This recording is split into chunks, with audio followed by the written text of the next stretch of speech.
Low ಮಚ, ನನ್ನ ಹತ್ರ ಬೇರೆ ₹1 ದುಡ್ಡಿಲ್ವೋ.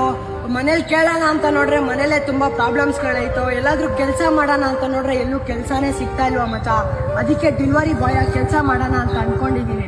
ನನ್ನ ಹತ್ರ ಒಂದು ₹10,000 ಇತ್ತು ಮಚ. ಒಂದು ₹5,000 ಇದ್ರೆ ಕೊಡೋ, ಡೌನ್ ಪೇಮೆಂಟ್ ಮಾಡಿ ಗಾಡಿ ಇಸ್ಕೊಂತೀನಿ. ಸರಿ ಬಿಡ, ನಮ್ಮಮ್ಮ ನಂಗೆ ₹100 ಕೊಡ್ತಾರೆ, ಬರ್ತಾರೆ ಬಟ್ಟೆ ತಗೊಂಡ್ಬಿಟ್ಟು ಅದೊಂದು ₹5,000 ಕೊಡ್ತೀನಿ ನಿಂಗೆ. ಹೌದಾ ಮಚ, ಏನೋ ಒಂದು ಹೆಲ್ಪ್ ಮಾಡ. ಸರಿ, 2 ನಿಮಿಷ ಇಲ್ಲೇ ಇರು, ಕೊಡ್ತೀನಿ.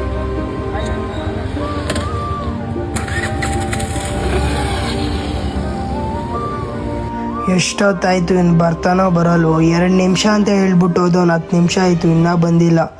ಯಾರನ್ನೂ ನಂಬಲೇ ಬೇಡ್ದಪ್ಪ. ಸ್ವಲ್ಪ ಹೊತ್ತು ಕಾಯ್ದು ನೋಡೋಣ. ಏನೂ ಮಾಡೋಕ್ಕಾಗಲ್ಲ, ನಮ್ಮ ಟೈಮ್ ಸರಿ ಇಲ್ಲ.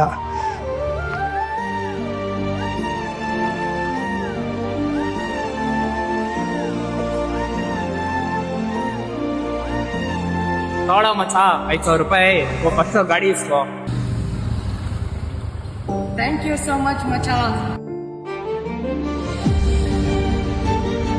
ಈ ಥರ ಫ್ರೆಂಡ್ ನಿಮಗೂ ಇದ್ದಾರಾ? ಅವನಿಗೆ ಶೇರ್ ಮಾಡಿ.